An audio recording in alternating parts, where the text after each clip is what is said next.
Are we actually making disciples who make disciples? That's the question that so many of us as pastors, we think about, we question, because it just doesn't seem like it. And in fact, there's recently been a book that came out that did a study and found that 95% of churches in America do not have a disciple-making culture in their church. 95% are not making disciples who make disciples. We are not seeing reproduction. We are not seeing multiplication inside of our churches. And so the big question is, why? And what should we do about it? And so in this video, I want to just share with you my reflections as I've been trying to work through this in my own context, and also time and time again as I do consulting with churches and I coach pastors, what we constantly find is that when we are developing a 5-year strategic vision for like dealing with, okay, where's God calling us to go, and also dealing with the things that we need to make right, the thing that we continue to come back to time and time again is a lack of discipleship in the church, a lack of evangelism, a lack of our people making disciples on their own.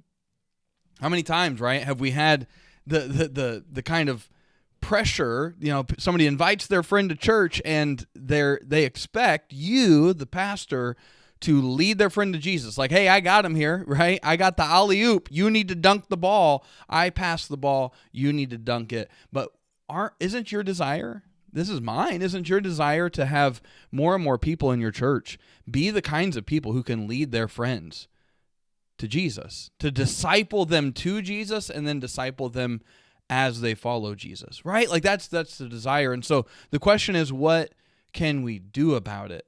Because so many of us, we have lots of activity. Our churches are busy, but we're not seeing the discipleship kind of process. And if it all comes down to what we're called to do as followers of Jesus is to make disciples, if we're not doing that, then what are we doing? So in this video, I want to walk through kind of the questions that I'm working through and some of the things that I've found as we are planting Venture Christian Church here in our context in Fort Wayne, Indiana, and also from the time that I've spent consulting churches in California, Florida, Indiana, and everything in between, working with churches, working through these kinds of things, like what is missing, what do we need to do? That's what we're going to talk about. So what I believe is true is that churches need a discipleship engine, not simply a pathway, but an engine. And so it's not just related around making sure people get involved in the church and all the different ministries that we have. Our problem is that we have looked at discipleship as primarily an ecclesiology function. Like, let's make sure we get them assimilated into our life of the church and into our programming and serving in ministries, but we have negated the disciple making piece. And so this book has an interesting, powerful, and kind of sad quote in it, if I can find it. Here it is, page 14. This is on Amazon. 7 Practices of Disciple-Making Churches by Bobby Harrington and Josh Howard. It's a renew.org resource, but they shared this quote. They didn't say who said it, but it says, "Our churches have adopted the functional mission of going into all the world and making more church attenders, baptizing them in the name of programs, and teaching them to volunteer a few times a month." Does that not resonate, or what?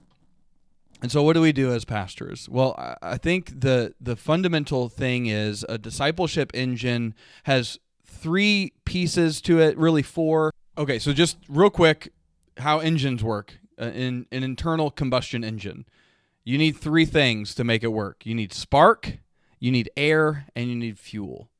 And then there's a thing called timing that kind of coordinates it all, right? It synchronizes it. It times it all out to make sure that it's firing at the right time and all that, pistons, there's things like that. In our churches, what we need is all 3, spark, air, and fuel. Timing is how we coordinate all of these things, but what is spark? Spark is outreach. Spark is how do we interface with new people, with people who do not know Jesus, who do not know him, who have not surrendered to him. There's all kinds of people in our community who do not know Christ, who have varying levels of faith in God. Outreach is how we interface, how we reach out to them. So how do we do outreach? Number 2 is air, and that's assimilation. So if we have spark, they come, like we reach them, they come, or they're involved.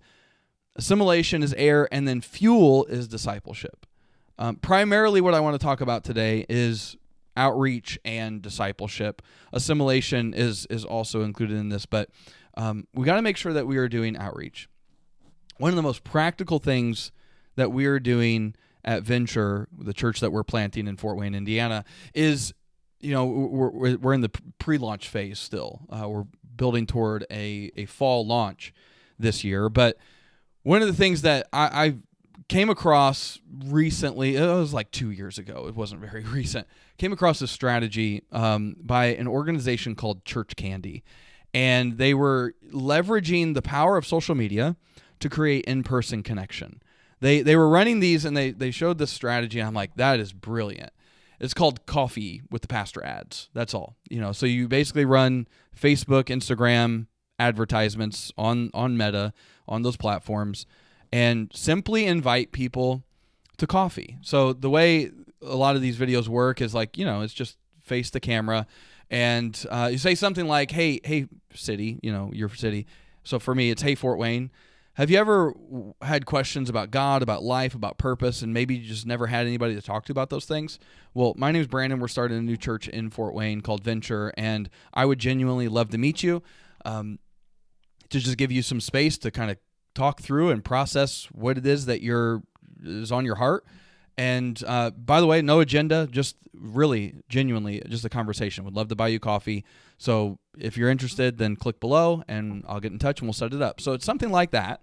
And this has been such a blast because we're using the power of social media to create in-person conversations. And so my wife and I have been sitting down over a cup of coffee with complete strangers so many times, Tuesday, Wednesday, and Thursdays, oftentimes all day at this coffee shop in Fort Wayne, having conversations with people, literally just letting the Holy Spirit lead in these conversations and seeing where it goes. And oftentimes they are leading to working through challenges that they're having, asking questions about growing in their relationship with God, asking questions about the church. And we've had people join our launch team from these conversations because they resonate with the vision. They resonate with just the connection. Because one of the things that we're so convicted around is having everything revolve around relationship.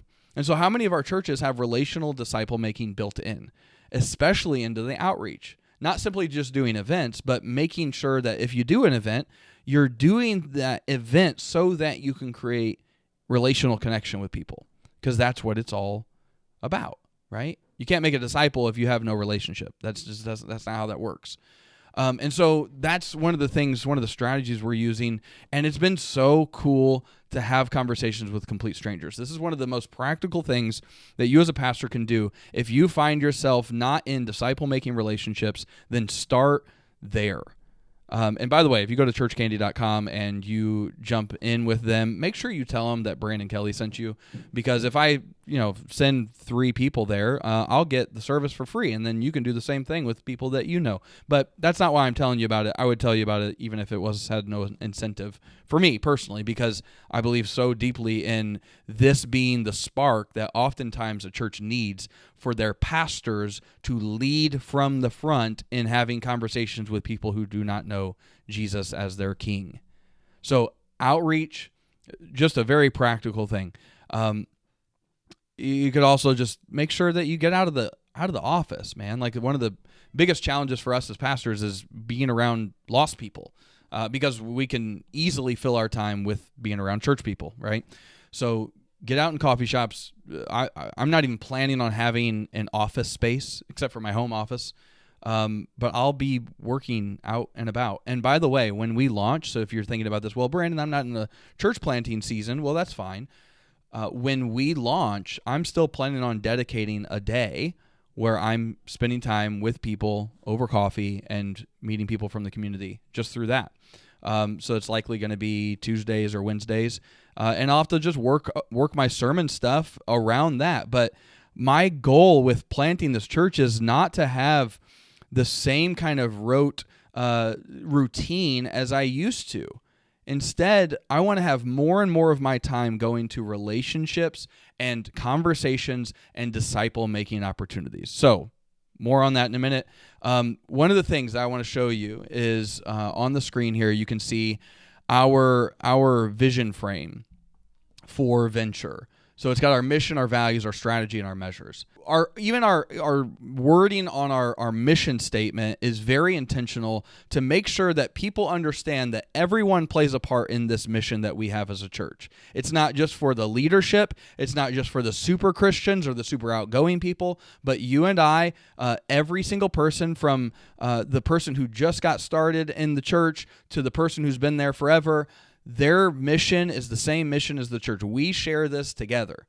And so the wording here is every day and one another, empowering one another, so this is all of us, to journey with Jesus every day, not just on Sundays. Because one of the biggest challenges we have in the church today in America is that we have oriented all of our ministry programming, all of our energy around one day in the week.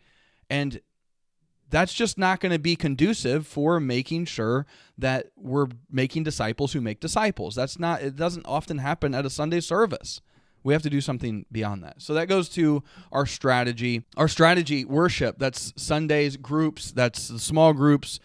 Training is where I really want to talk to you about today, and multiplication. So if you see this icon here in the middle, this is our icon that says everything is revolving around relationships. That's what this is. It's like a visual network of relationships. And so if our worship doesn't embed relationships into it, we're doing it wrong. If our groups don't embed relationship into them, we're doing them wrong. If our training, if our multiplication does not revolve around relationship, we are doing it wrong.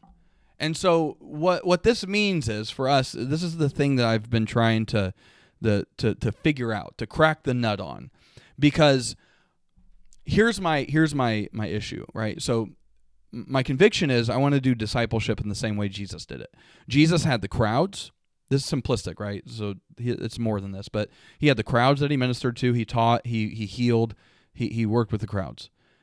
Then he had his 12. And then within the 12, he had his 3.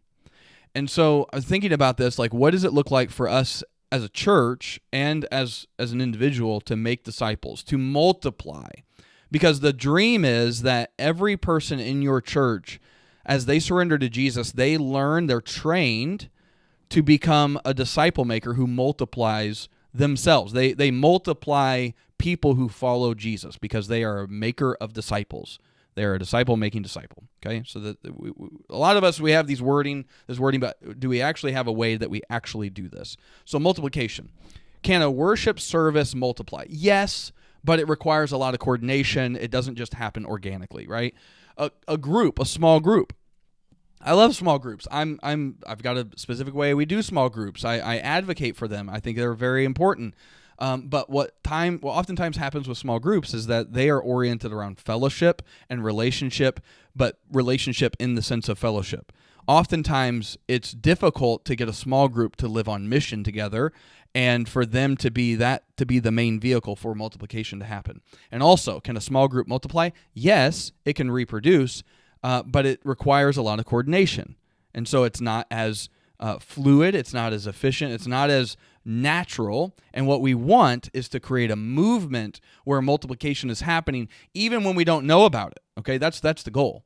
So then training and multiplication. Training and multiply. The training is going to be more than this, but what I want to make sure that every person who calls Venture home, who joins Venture, is going to be equipped to make disciples, and then they go and do it. Not as a program, but as just this is what it means to be a follower of Jesus. Just like attending a Sunday service is baked into what we teach as part of what it means to follow Jesus.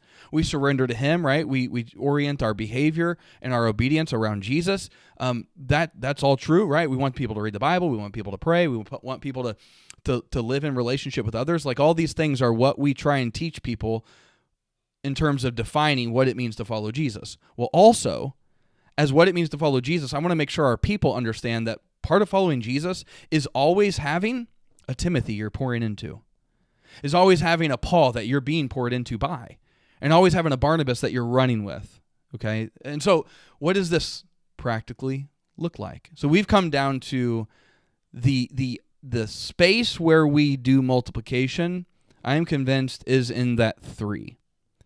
And I've done this in the past, and the issue with this is it wasn't simple enough to reproduce at scale. It was too much. We were asking people of too much, and so I've recently come across this approach that I'm doing with 3 groups. So I've got 3 groups of one group has 4 of us in it, so it's me and 3 others, and then the other 2 groups has me and 2 others.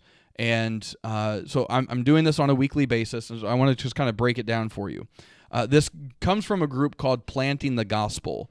I believe you can go to plantingthegospel.com and you can find this stuff there. They also have some free training that you can take part in that breaks down this micro group approach. But this is the thing that I want to make sure that every person who's a new believer, they get baptized, they're going to be plugged in with a disciple maker. I'm raising up an army of disciple makers, an army of hope dealers. And so when someone is new at the church, I want to make sure I plug them in with somebody who will know, oh, I'm supposed to go and disciple this person. Could be me, could be somebody else, doesn't matter. But the idea is simply this. So the tool we're using, because I know you're all about tools, right? Everybody loves a good tool, except for when, the person is the tool. Anyway, never mind. A bad joke. Okay. We're using this. It's a very simple journal to frame what we're doing with a group. So it's called the Gospel Disciple Life Journal by Planting the Gospel. This is the person, David Putman, I think is his name. David Putman put this together, and we've been using this with our groups. Internally, we're calling them venture groups.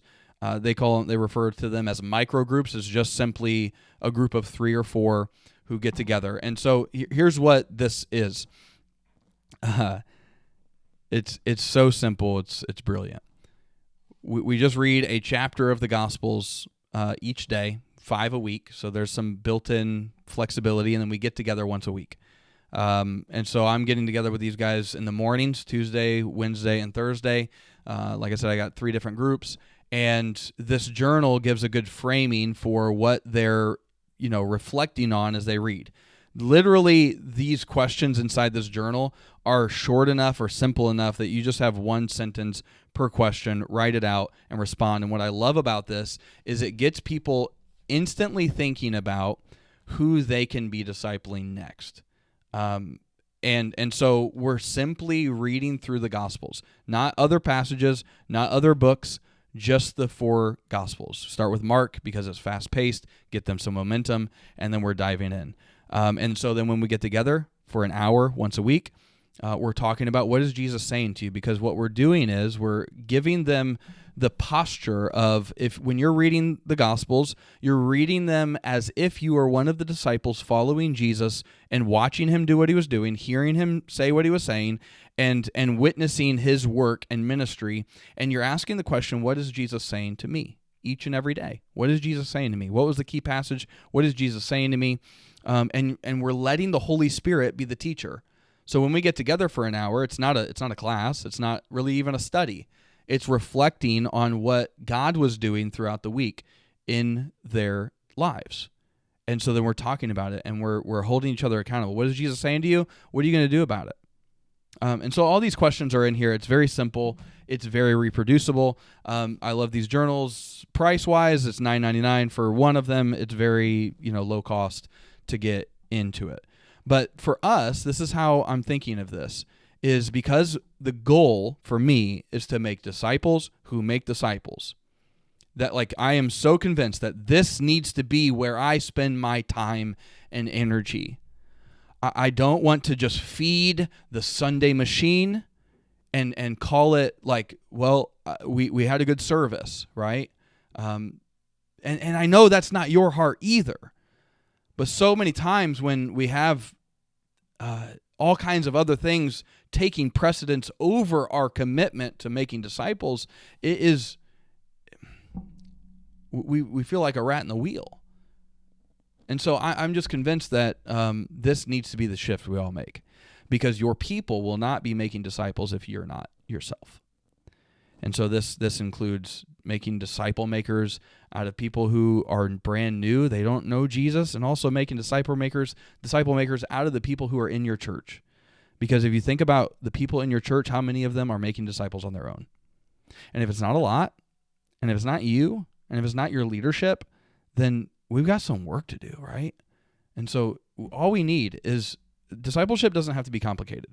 It's a relationship oriented around helping someone follow Jesus. Let's just be at that. What is a disciple? A disciple is someone who is following Jesus, being changed by Jesus, and joining the mission of Jesus. It doesn't have to be complicated. That's what a disciple is. And so how do we do that? Well, for us, the training is the first time they are being discipled in this way. It is just so simple. You need a Bible, you get a journal, and we're going to orient around prayer, Bible, journal. That's it. PB&J, as one of the churches in this book talk about. So training. How do we train them? We disciple them. We show them this is what it looks like. So simple, you can do it.